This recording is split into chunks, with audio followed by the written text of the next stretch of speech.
साथियों नमस्कार। मैं डॉक्टर चंद्रमणि परमदत्त हमेशा की तरह आपके बीच इस चर्चा के लिए अभी कुछ दिन पहले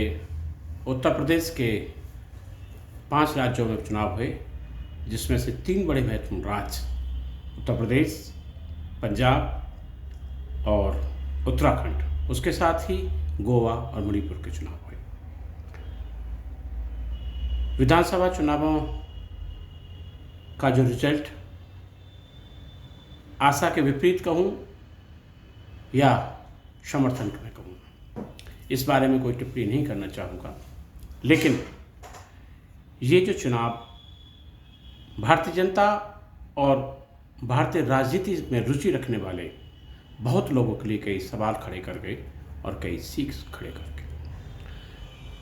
कई लोग जो इसमें जिनकी विशेष रूप से चर्चा होनी चाहिए, अमरिंदर सिंह जी का चुनाव हारना, प्रकाश सिंह बादल जी का चुनाव हारना और भारत के वर्तमान दलित मुख्यमंत्री चरणजीत सिंह चन्नी जी का चुनाव हारना और युवा मुख्यमंत्री पुष्कर सिंह धामी का चुनाव हारना, हरीश रावत जी का चुनाव हारना, लगभग 5 पूर्व मुख्यमंत्री का चुनाव हारना और ईमानदारी के बीच, हम सभी के बीच, देश में सभी लोगों के बीच अपनी जगह बनाने वाले गोवा के पूर्व मुख्यमंत्री और पूर्व रक्षा मंत्री आदरणीय मनोहर पर्रिकर जी के सपुत्र का भी गोवा में चुनाव हार जाना कई सवाल पैदा करता है कि आखिर ये चुनाव किस तरह से हुए, कैसे हुए। मेरा बात करने का उद्देश्य किसी भी दल का पक्ष या विपक्ष करना नहीं है, आरोप का प्रयोग करना नहीं है, लेकिन पंजाब में आशा के विपरीत जिस तरह से आम आदमी पार्टी का सत्तारूढ़ होना, भगवत मान की छवि जो पूर्व में जनमानस के बीच थी, उसके बावजूद और भारत के साहित्यिक व्यक्तित्व आदरणीय डॉक्टर कुमार विश्वास जी के बयान के बाद भी जो स्थिति पैदा हुई, उसके बाद भी, और दूसरा कैप्टन अमरिंदर सिंह जी और भारतीय जनता पार्टी के गठजोड़ और देश के प्रधानमंत्री नरेंद्र मोदी जी की पंजाब में सभा, अमित शाह जी की सभा, इन सारी चीज़ों के बावजूद भी उनकी सभा या उनके वो सुरक्षा के कारणों के जो मुद्दे संभवतः पंजाब के जनमानस पर कोई प्रभाव नहीं छोड़ सके और आम आदमी पार्टी ने जो कर दिखाया वो छवि आपके बीच है। उत्तर प्रदेश के प्रदेश की अगर हम बात करें, संभवतः मुझे व्यक्तिगत रूप से लगता है, आंकड़ों के हिसाब से अगर हम बात करें तो संभवतः देश के अब तक के किसी भी प्रधानमंत्री ने विधानसभा चुनाव में इतनी रैलियां नहीं की जितनी आज के वर्तमान प्रधानमंत्री जी ने विधानसभा चुनावों के प्रचार प्रसार में रैलियां की। उसके बावजूद भी उनका रिजल्ट जनमानस के सामने है। कोरोना, महंगाई जैसे बहुत सारे जो मुद्दे थे, किसान का मुद्दा, NRI वाला मुद्दा, जैसे बहुत सारे मुद्दे वो नगण्य रह गए, वो किसी भी तरह का प्रभाव संभवतः नहीं छोड़ पाए। सबसे उस स्थिति को देखें कि कांग्रेस की स्थिति की अगर हम उत्तर प्रदेश में बात करें तो वहाँ की प्रभारी महासचिव प्रियंका गांधी जी के द्वारा भारत में सर्वप्रथम कहा जाए कि 40% महिलाओं को टिकट देना, लगभग 160 महिलाओं को टिकट देने के बावजूद भी उत्तर प्रदेश की कांग्रेस की कमेटी कोई प्रभाव नहीं दिखा सकी। वहाँ के उत्तर प्रदेश कांग्रेस कमेटी के जुझारू प्रदेश अध्यक्ष अजय कुमार लल्लू जी चुनाव हार गए। जो पार्टी कभी भारत के चारों तरफ अपने शासन से जानी जाती थी,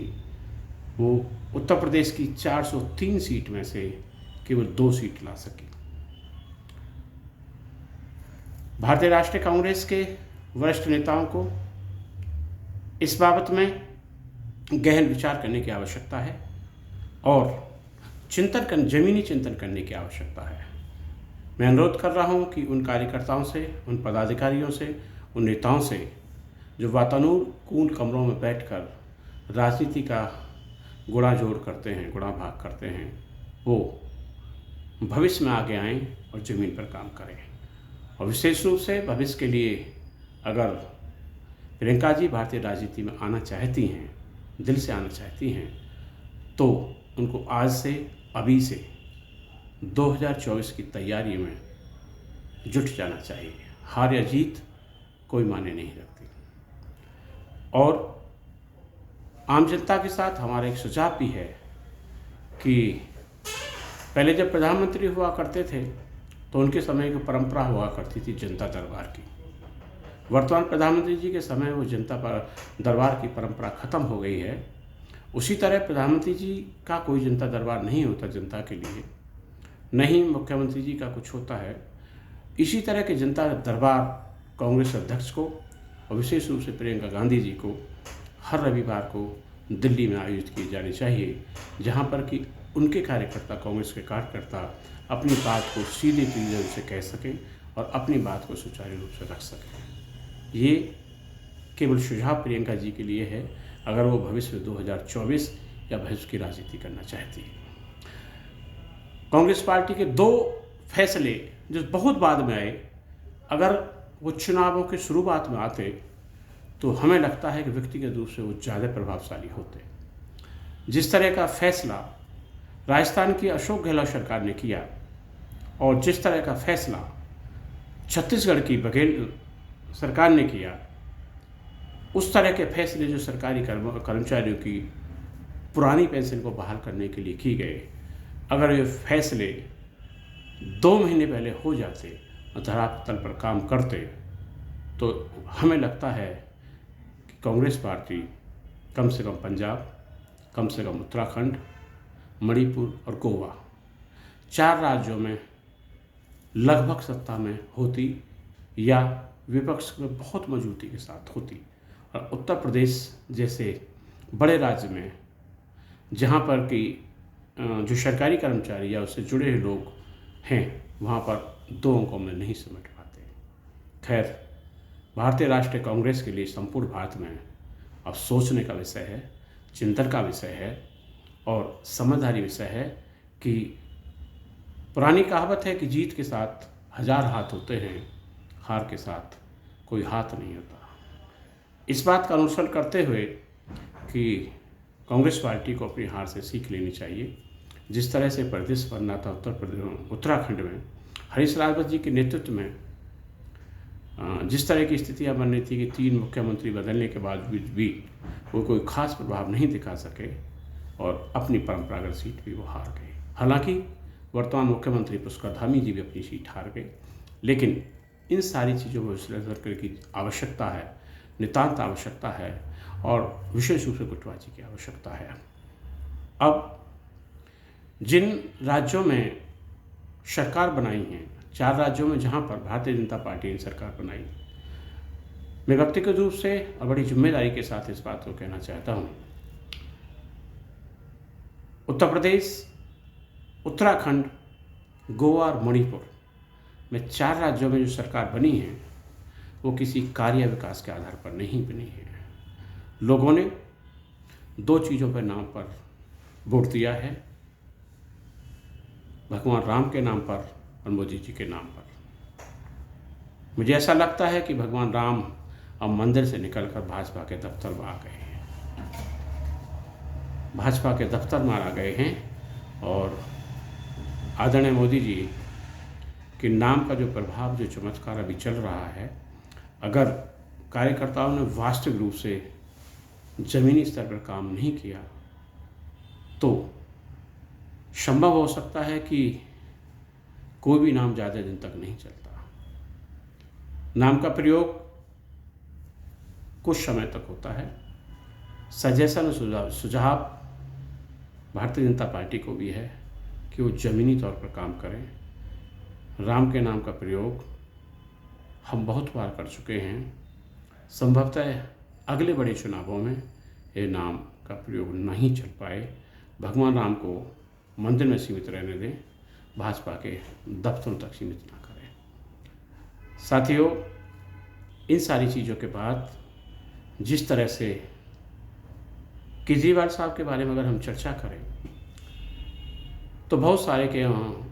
आम आदमी पार्टी के मेरे नेताओं से बात हुई तो उन्होंने से एक बात कही कि अगर वो दिल्ली की बात करते हैं कि दिल्ली में मैंने एक कर दिया, तो मैंने कहा कि दिल्ली में उनके कार्यकाल में वो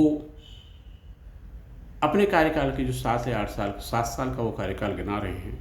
मुझे वो हॉस्पिटल गिना दे कि उन्होंने अपने कार्यकाल में कितने नए हॉस्पिटल बनाए, कितनी नई यूनिवर्सिटी बनाई, कितने नए हाईवे बनाए, कितने इस तरह के काम जो किए जो कि दिखाई पड़ने चाहिए।